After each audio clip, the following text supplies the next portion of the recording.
Good morning, grade 12. I'm very glad to be your grade 12 teacher this year for mathematics. I hope you are all well and that you are healthy. I'm going to jump right in, and when we see each other again, we are going to look at what your goals are for the year. For now, when we do theory, I want you to write the theory on the first page. In the front of your book.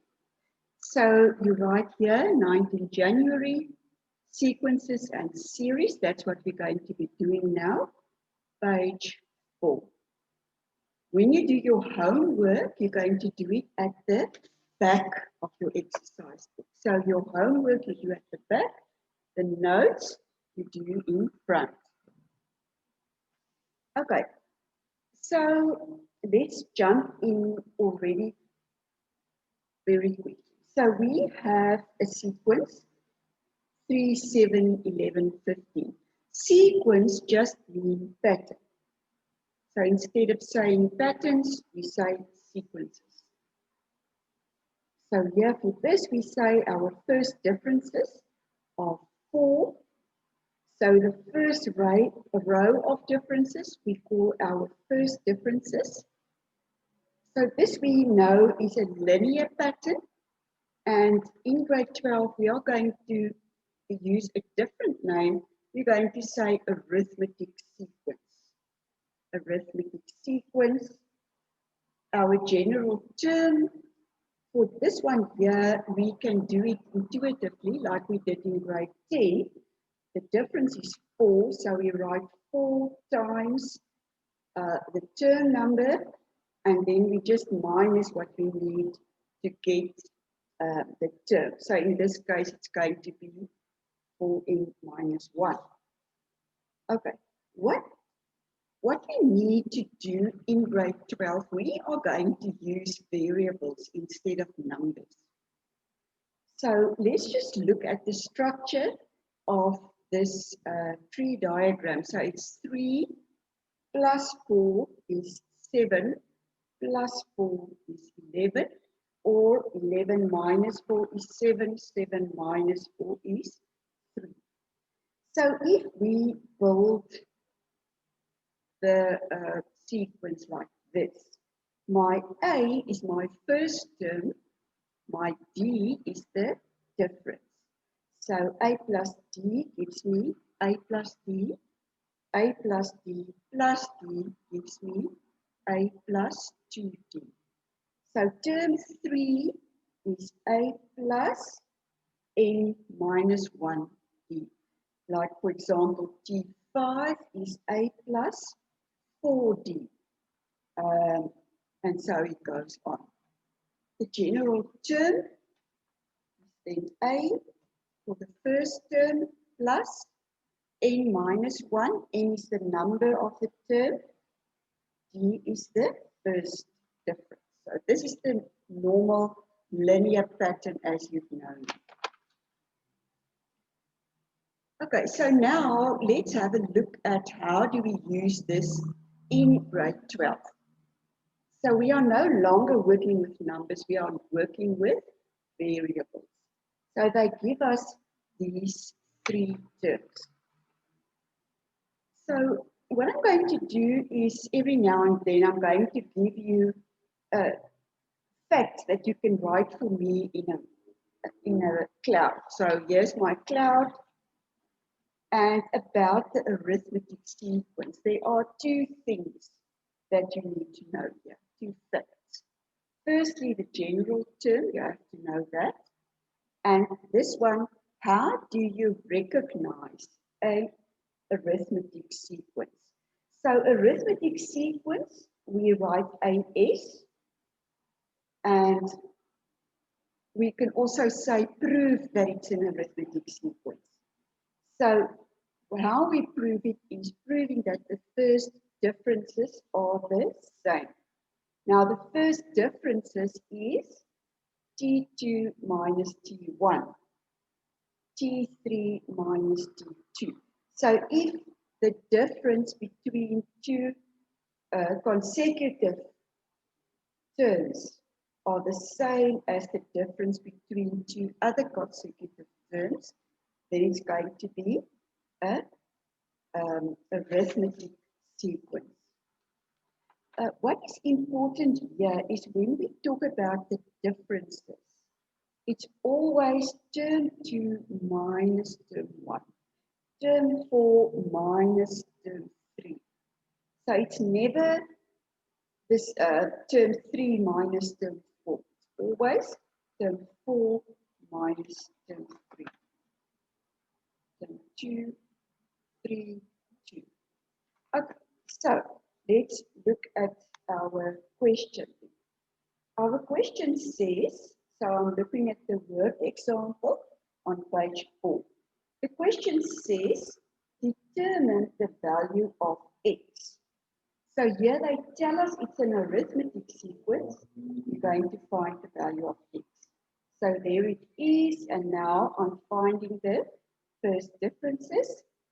5x minus 2 minus, bracket important, 3x minus 1, 4x plus 3 minus, bracket, 5x minus 2. You do the calculation and you get x equals 2. So that is question 1. Question 2, determine a formula for the nth term. We substitute the x and we get the first difference. And now we can find the, well, there's the general term substituted and we get our sequence. 3n plus 2. For number 3, they ask us, what is the 15th term, the value? So I want you to look at number 3 and 4, the value of the 15th term, the value of a term. When they ask you for the value of the term, they are asking you for a number in the sequence. So here, they ask us the 15th term. So we are going to substitute the n in 3n plus 2. And we're getting 47. So that 47 is in my sequence. The next question, which term has a value of 302? So this 302, you have to understand that it is a value in the sequence. So the 302 will be there somewhere. So I'm going to say 302 equals 3n plus 2, and I find the n. So it will be the 100th term. You don't have to write it in a sentence. The 100th term is 302.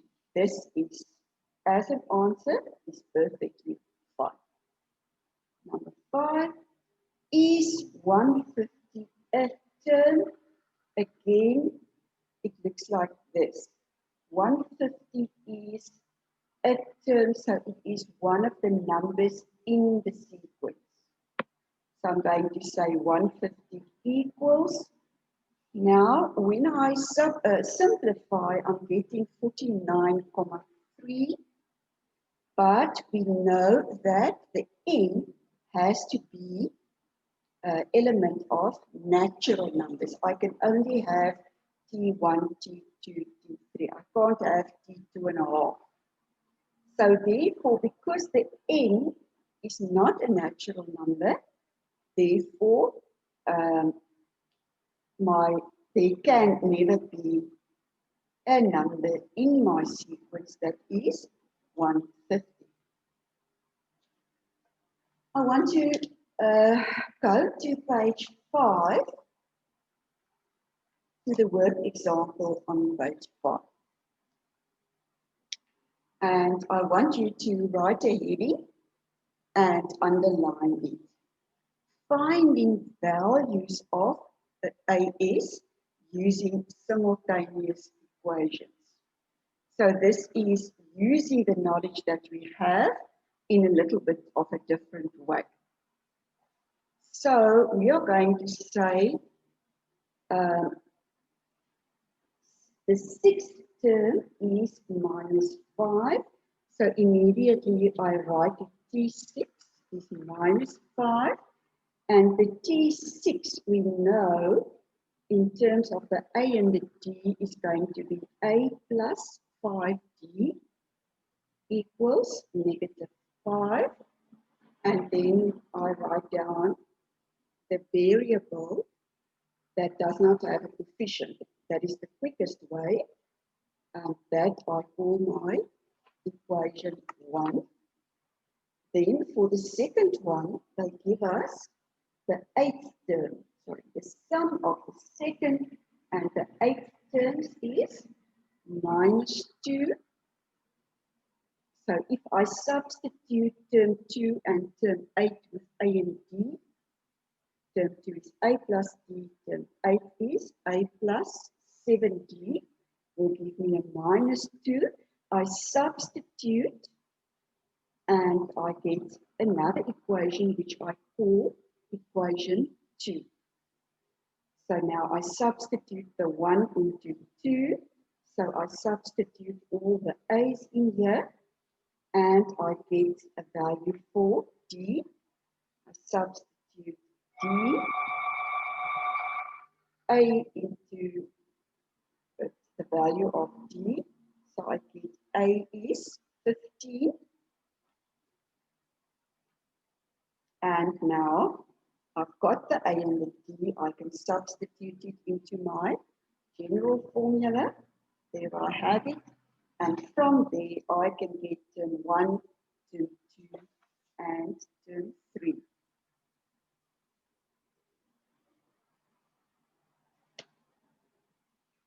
For homework, I'm going to give you these two exercises. Remember at the back of your book. So exercise 1, I'm going to give you number 2 to do. Exercise 1, number 2. And that is on page 5. And on page 6, on this page here, I'm going to give you number 3 to number 7. Exercise 2, number 3 to 7. Enjoy the homework, and I want you to have to send me a photograph of your homework on a WhatsApp group. They will probably set up the WhatsApp groups today, sometime today. But do the homework in the meantime. Please remember this subject is now, we are done with this part of the work. So we are not going to repeat it again. Tomorrow we start with geometric sequences, and you haven't learned about that as yet, but we'll get to that. Okay, I'll see you tomorrow. Have a good afternoon.